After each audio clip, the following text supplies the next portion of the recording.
So students, let's continue to the next question. अगला question दिया हुआ है, the distance between two cities A and B is 70 kilometre. Two cars start moving from A and B respectively. If they move in the same direction they will meet in 7 hours, and if they move towards each other they will meet in 1 hour. Okay, find the speed of both the cars. ठीक, तो ये आपका question दिया हुआ है। All right, तो क्या कह रहा है कि दो कारें हैं एक सिटी ए और बी के बीच में चलने वाली हैं।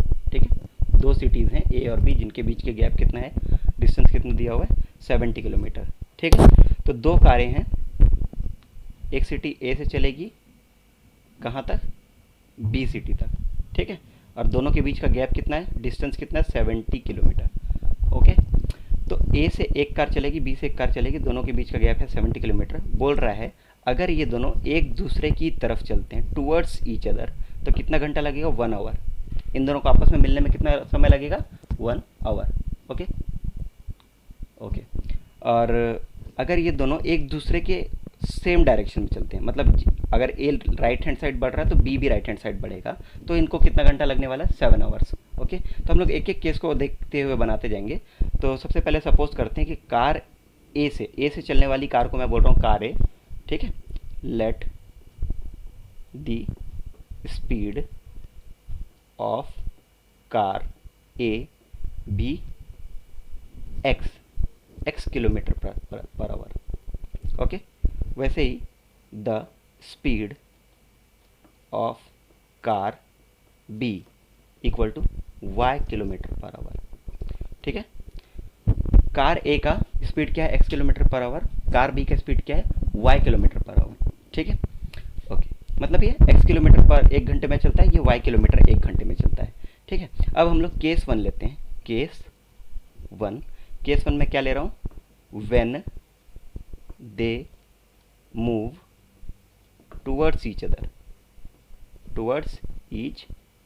अदर, जब वो एक दूसरे की ओर बढ़ते हैं। किस केस की बात कर रहा हूँ, जैसे ए और बी एक दूसरे की तरफ बढ़ रहे हैं।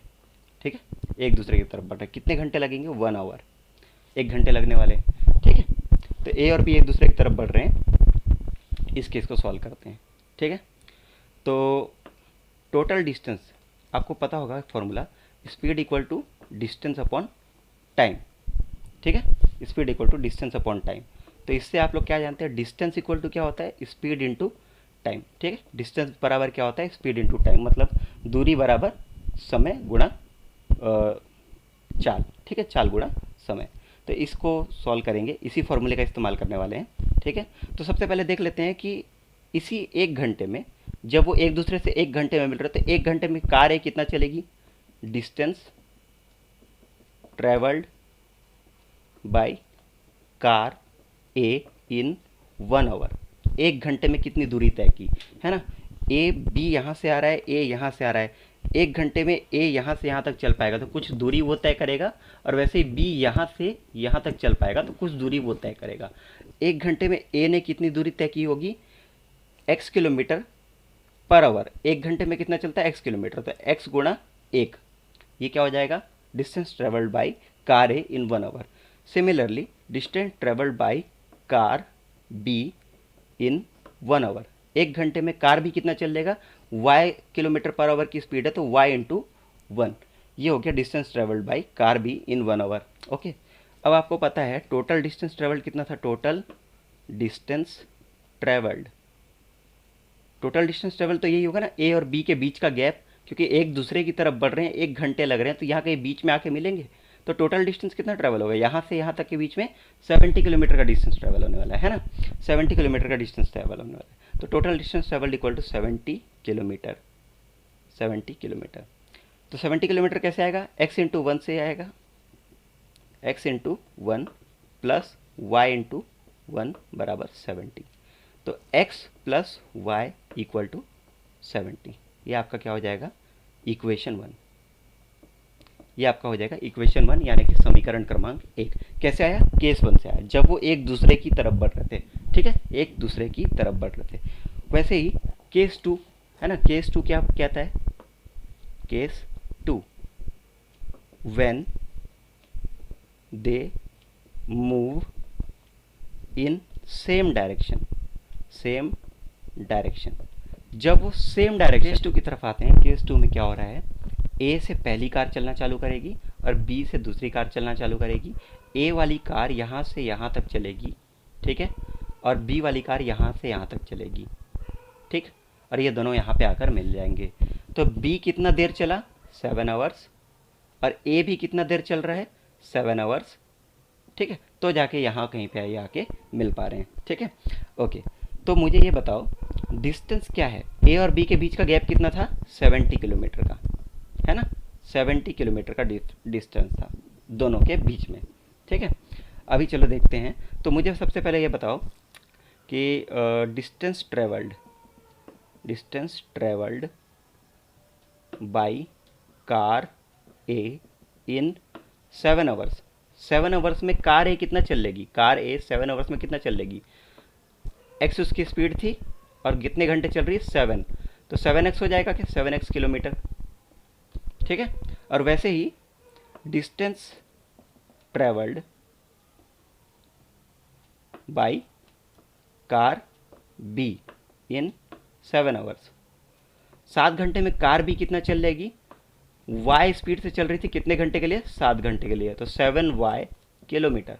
यही होगा क्या, बिल्कुल यही होगा कि ये 7y किलोमीटर चल पाएगा, ये 7x किलोमीटर चल पाएगा। लेकिन यहाँ पे ध्यान देने वाली बात यह है कि यहाँ a से लेके, अगर इसको आप c मानते हो, a से लेके c तक के बीच में कितना डिस्टेंस था, 7x, है ना, a से c के बीच में कितना डिस्टेंस है, a से c 7x, कार a द्वारा चली गई दूरी कितनी, 7x, ठीक है। और 7x किसके बराबर है, ये 70 किलोमीटर पहले 70 किलोमीटर प्लस बी वाला, बी के द्वारा चला गया डिस्टेंस, जितना बी चला हुआ था, बी कितना चला था, 7y। कुल मिला के ए कितनी दूरी तय कर रहा है, 70 किलोमीटर ये वाले तो कर ही रहा है, साथ में बी जितना चला है उतना ए भी चला है ना।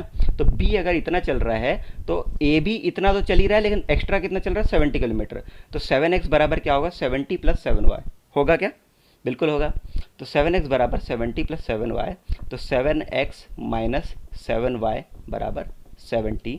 7 को निकाल कर डिवाइड कर दो, यह पूरे इक्वेशन को 7 से डिवाइड कर दो, तो क्या हो जाएगा, x - y बराबर 10, x - y बराबर 10। ये क्या हो गया, आपका इक्वेशन नंबर 2 हो गया। इक्वेशन नंबर 1 क्या आया था आपका, x + y बराबर 70, ठीक है, x + y बराबर 70 इक्वेशन नंबर 1 आया था। और इक्वेशन नंबर 2 क्या आ गया, x - y बराबर 10। अब आप जानते हो इक्वेशन आने के बाद सॉल्यूशन बहुत ईजी हो जाता है। तो यहाँ देख लो, x और x को अगर जोड़ देते हो तो 2x हो जाएगा, y और -y जुड़ेंगे आपस में, क्या हो जाएगा, 0 बराबर 70 + 10 80 हो गया, ठीक है। तो 2x बराबर 80 आ रहा है, इम्प्लाइज x बराबर कितना आ जाएगा, 40, है ना, x बराबर कितना आ जाएगा, 40। अगर x आपका 40 आ रहा है तो y कितना आ जाएगा, y कितना आ जाएगा, y देन x - y बराबर कितना है, 10, तो y बराबर कितना हो जाएगा, x - 10, यानी कि 40 - 10 बराबर आ गया 30, आ गया क्या, ठीक है। तो इसका मतलब क्या हो गया, x क्या था, 40 किलोमीटर पर आवर, और y कितना आ गया, 30 किलोमीटर पर आवर। मतलब a कौन सी स्पीड से चल रहा है, 40 किलोमीटर पर आवर की, और b कौन सी स्पीड से चल रहा है, 30 किलोमीटर पर आवर की। दिख रहा है क्या, a की स्पीड ज़्यादा है, b की स्पीड कम है।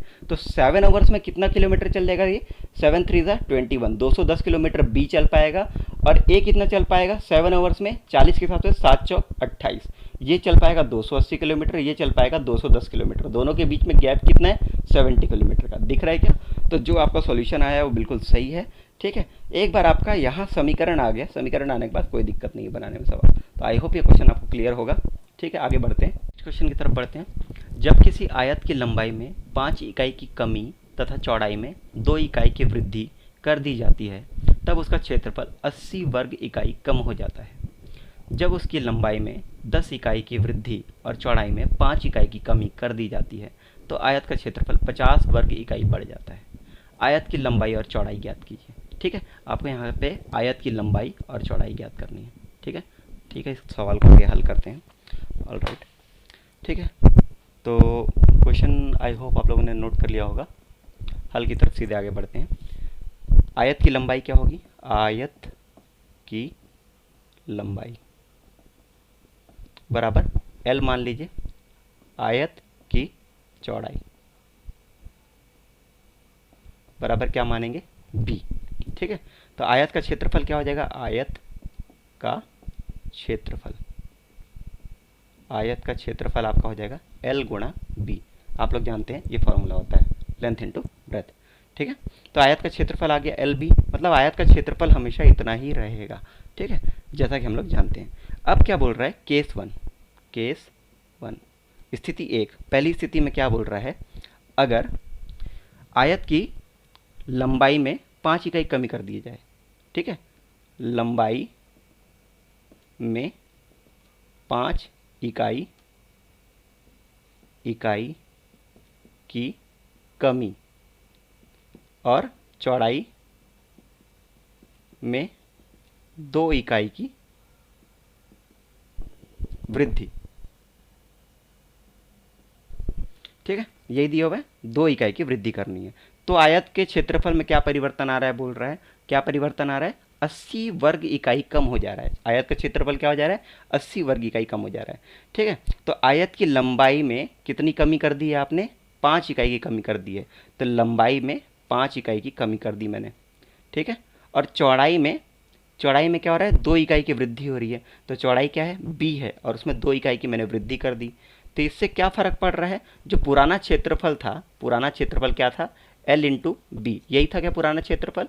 ठीक है, L इंटू बी में क्या आ रहा है, 80 वर्ग इकाई का क्या आ रहा है, अंतर आ रहा है पहले के मुकाबले, मतलब कम हो जा रहा है। क्षेत्रफल क्या हो रहा है, कम हो रहा है। जब आपने 5 इकाई घटा दिया और 2 इकाई बढ़ा दिया लंबाई और चौड़ाई में, तो क्या हो रहा है, क्षेत्रफल में क्या हो रहा है, 80 वर्ग इकाई का कमी आ रहा है। ठीक है, तो इसको आगे देखिए, L इंटू बी क्या हो जाएगा, LB।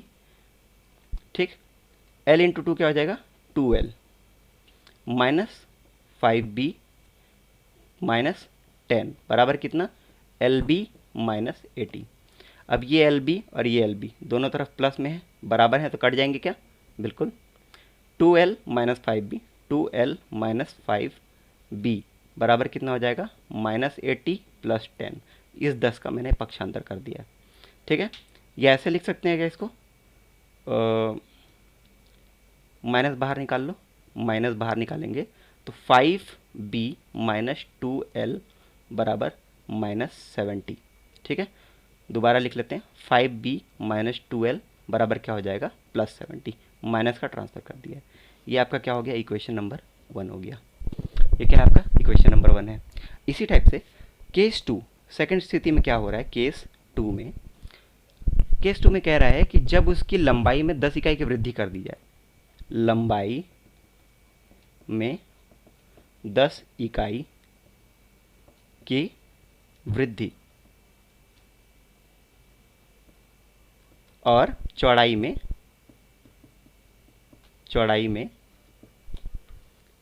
5 इकाई की कमी कर दी जाए, 5 इकाई की कमी। मतलब आप क्या कर रहे हैं, लंबाई को 10 इकाई बढ़ा रहे हैं और चौड़ाई को 5 इकाई कम कर रहे हैं।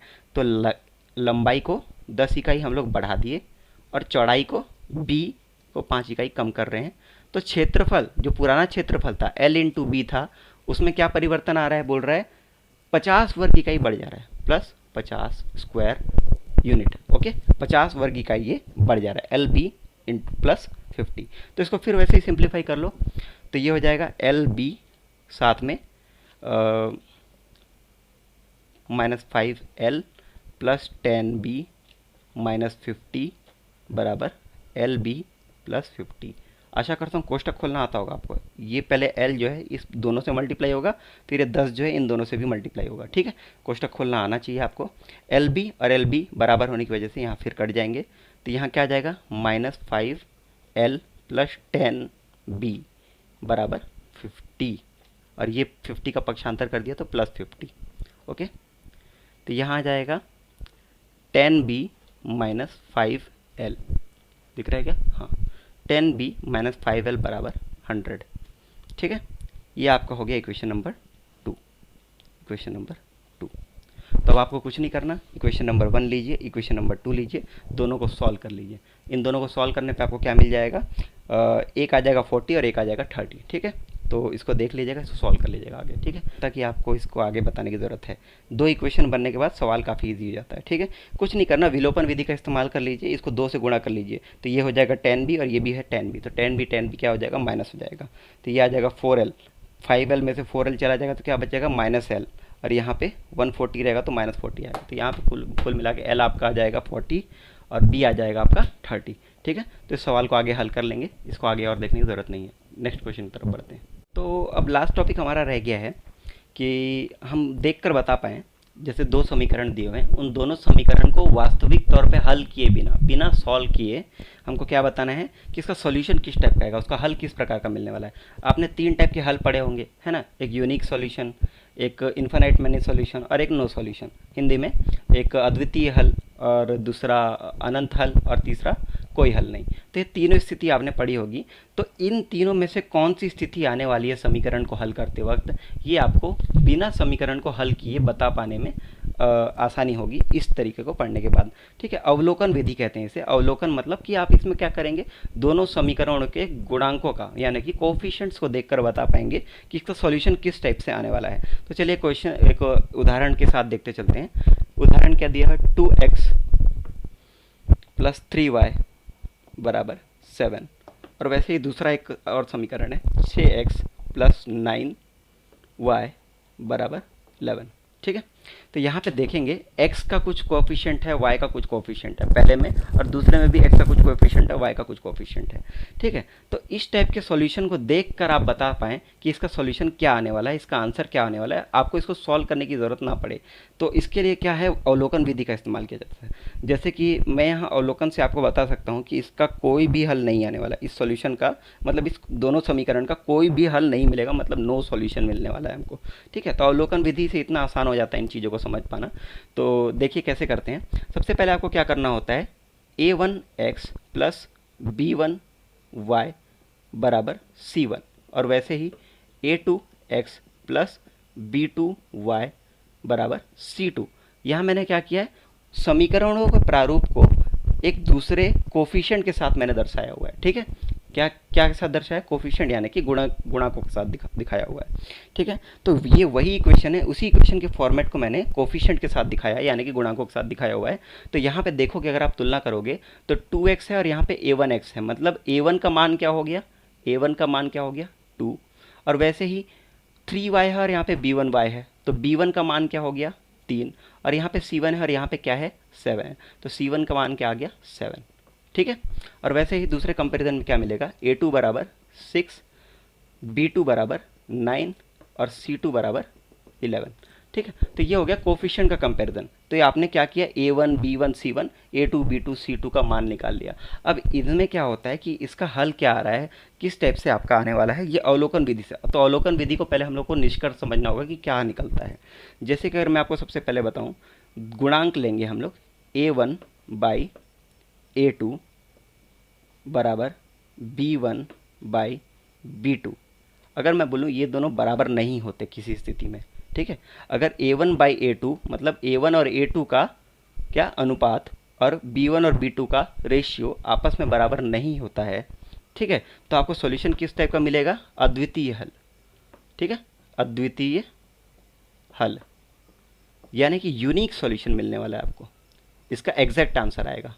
जैसे कि पिछले 2-3 उदाहरण मैंने आपको बताए हैं, जैसे एक पिछले क्वेश्चन में 40 और 30 आ रहा था x और y का मान, ठीक है, वैसे उसके पहले वाले सॉल्यूशन में भी 40 और 30 आ रहा था। तो इस प्रकार से जो भी आपका सॉल्यूशन आएगा वो यूनिक सॉल्यूशन आएगा, उसको बोलते हैं अद्वितीय हल होना, ठीक है। तो अगर उसके लिए स्थिति कैसी होनी चाहिए, a1 / a2 not equal to b1 / b2, मतलब a1 a2 का अनुपात b1 b2 के रेशियो के बराबर नहीं होगा, ऐसी स्थिति में आपको यूनिक सॉल्यूशन मिलता है। तो यहाँ पर देख लेते हैं a1 / a2 क्या है, a1 = 2 है और a2 बराबर क्या है 6 है, और b1 क्या है 3 है और b2 क्या है 9 है।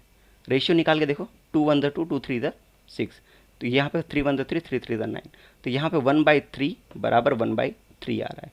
तो ये तो बराबर हो गया है ना, ये दोनों तो आपस में बराबर हो गए, मतलब ये रेशियो क्या आ गया, बराबर आ गया। तो ये पहली स्थिति में नहीं जाएगा, है ना, फर्स्ट स्थिति में नहीं जा रहा है, ये फर्स्ट कंडीशन में नहीं आता। तो इसलिए इसका इस इक्वेशन का अद्वितीय हल होगा क्या, नहीं होगा। इसका कोई यूनिक सॉल्यूशन होगा क्या, नहीं होगा, क्यों नहीं होगा? क्योंकि a1/a2 not equal to b1/b2 आना चाहिए था, लेकिन ऐसा नहीं आया। यहाँ पे क्या आ गया? a1/a2 बराबर b1/b2 आ गया। इसलिए इस टाइप के क्वेश्चन, इस क्वेश्चन का यूनिक सॉल्यूशन नहीं प्राप्त होगा, है ना, अद्वितीय हल प्राप्त नहीं होगा।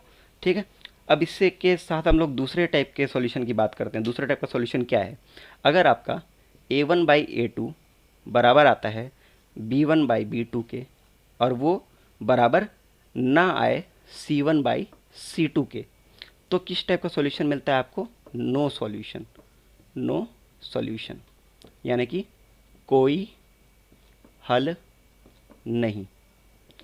ठीक है, अब आप देखेंगे कि ये वाला जो सवाल है ये इसी कैटेगरी में आता है, इसी कैटेगरी में आता है। कैसे आता है देखो, देखते जाओ। a1 का मान क्या है? 2 है। a2 का मान क्या है? 6 है। b1 का मान क्या है? 3 है। b2 का मान क्या है? 9 है। वैसे ही और तीसरा क्या है? c1 का मान क्या है? 7 है। और c2 का मान क्या है? 11 है। तो आप देख पा रहे होगे ये क्या आ जाएगा? 1/3। ये भी क्या आ जाएगा? 1/3। तो ये और ये बराबर हुए क्या? a1/a2 और b1/b2 बराबर हुआ? हाँ, हो गया। लेकिन क्या c1/c2 बराबर हो रहा है? 7/11 1/3 के बराबर होता है क्या? 1/3 बराबर होता है क्या 7/11 के? नहीं होता ना। ठीक है, ये नहीं होता। इसलिए क्या आ जाएगा? इसलिए क्या आ जाएगा? ये किस टाइप का सॉल्यूशन हो जाएगा आपका? a1/a2 बराबर b1/b2 but not equal to c1/c2। मतलब 2/6 equal to 3/9 but not equal to 7/11। ठीक है, इसका मतलब क्या हो गया? इसका कोई सॉल्यूशन, नो सॉल्यूशन आने वाला है इसका आंसर। ठीक है, कोई भी हल इसका नहीं होगा। अगर आप इसको ग्राफ पर प्लॉट करेंगे, इस टाइप के क्वेश्चन को, ये जो मैंने आपको उदाहरण दिया हुआ है, इस टाइप के क्वेश्चन को अगर आप ग्राफ पे प्लॉट करेंगे तो कैसे आएगा आपका ग्राफ? एक लाइन आपको ऐसे मिल जाएगी, दूसरी लाइन आपको ऐसे मिल जाएगी। ये दोनों पैरेलली चलेंगे, समांतर चलेंगे, लेकिन ये दोनों आपस में कभी मिलेंगे क्या? नहीं मिलेंगे। ठीक है, तो इस टाइप के हल को क्या बोलते हैं हम लोग? नो सॉल्यूशन टाइप इक्वेशन बोलते हैं। ठीक, इसको क्या बोलते हैं? No solution type equation. तो मैंने पहला कैटेगरी क्या बताया आपको? ये वाला जिसमें a1/a2 not equal to b1/b2 हो जाए। अगर ऐसा होता है तो अद्वितीय हल, यूनिक सॉल्यूशन आएगा। अगर a1/a2 इक्वल टू b1/b2 आता है लेकिन c1/c2 के बराबर नहीं है, इसका मतलब नो सॉल्यूशन आएगा। ये होगी सेकंड कैटेगरी। और एक थर्ड कैटेगरी होती है, तीसरी वाली। इसमें क्या होता है? a1/a2 बराबर b1/b2 बराबर c1/c2। मतलब सभी कोएफिशिएंट का रेशियो क्या आता है? एक दूसरे के बराबर आता है। a1/a2 b1/b2 और c1/c2 का रेशियो क्या आ जाएगा? आपस में बराबर आ जाएगा। जैसे पहले वाले में अभी हम लोगों ने देखा 1/3 आया, यहाँ भी 1/3 आया, लेकिन यहाँ पे 7/11 आया। अगर ये भी 1/3 आ जाता तो ये कौन सी कैटेगरी में चले जाता? ये इक्वेशन कौन सी कैटेगरी में चले जाता? तीसरी कैटेगरी में, जिसमें क्या हो जाता है? इन्फानाइट मैनी सोल्यूशन आ जाते हैं, अनंत हल हो जाते हैं उसके। इन्फानाइट मैनी सोल्यूशन का मतलब क्या होता है? जैसे देखो, अगर मैं आपको एक इक्वेशन बताऊं, 2x प्लस 3y बराबर 7, और वैसे ही 4x प्लस 6y बराबर 14। अगर आप इस इक्वेशन को देखो, 2x प्लस 3y बराबर 7, 4x प्लस 6y बराबर 14, तो a1 क्या है? 2 है, b1 क्या है? 3 है, और c1 क्या है? 7 है। a1 4, b1 6 और c1 14। यहाँ रेशियो देख लो, 2/4 a1/a2 मतलब 2/4, b1/b2 यानी कि 3/6, और वैसे c1/c2 मतलब 7/14। यहाँ क्या हो रहा है? ये हो जाएगा 1/2, ये भी आ जाएगा 1/2, और ये भी आ जाएगा 1/2।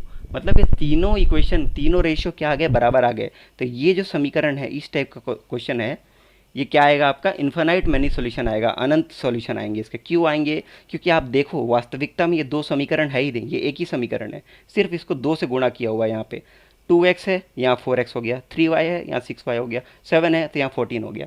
तो ये कोई दो इक्वेशन नहीं है, ये एक ही इक्वेशन है, जिसमें बस यहाँ क्या हुआ है? लेफ्ट हैंड और राइट हैंड साइड में दो मल्टीप्लिकेशन हो गया।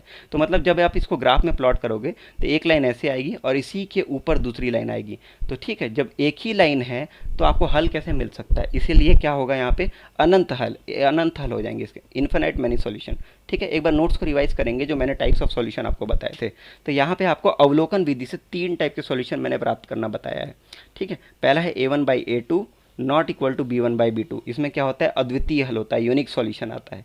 a1/a2 equal to b1/b2 but not equal to c1/c2 मतलब नो सॉल्यूशन, कोई हल नहीं आता है। a1/a2 b1/b2 और c1/c2 इसमें क्या आता है? अनंत हल आते हैं, अनंत हल यानी कि इनफाइनाइट सॉल्यूशन, इनफाइनाइट सॉल्यूशन आते हैं। ठीक है, इस टाइप के इक्वेशंस में। ओके, तो अब हम लोग क्या करते हैं, कुछ क्वेश्चन एक बार लाइन से देखते जाते हैं सभी लोग, एक एक दो दो क्वेश्चन बता देता हूँ आपको, ठीक है।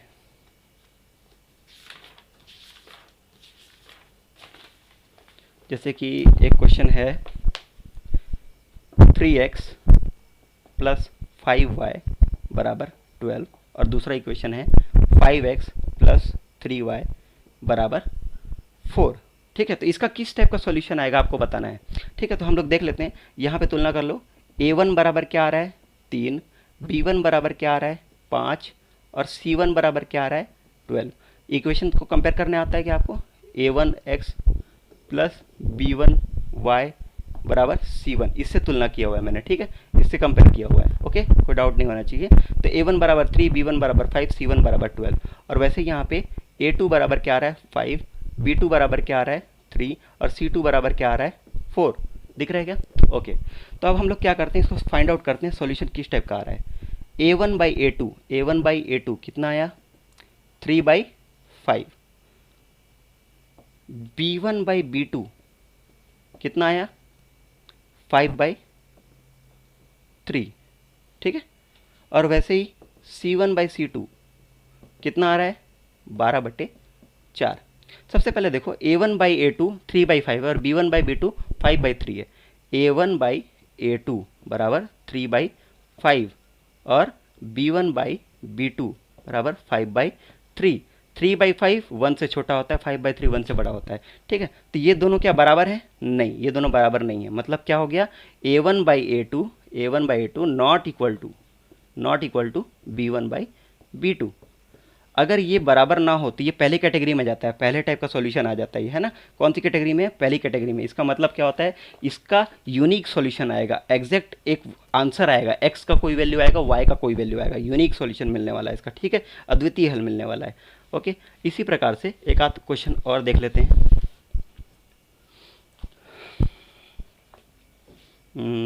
6x माइनस 9y बराबर 15, और वैसे ही 2x माइनस 3y बराबर 5, ठीक है। तो इसको सॉल्व करेंगे, कंपेयर कर लेते हैं। a1 बराबर क्या है 6 है, b1 बराबर क्या है -9 है, और c1 बराबर क्या है 15 है। वैसे ही a2 बराबर क्या है 2 है, b2 बराबर क्या है -3 है, और c2 बराबर क्या है 5 है, ठीक है।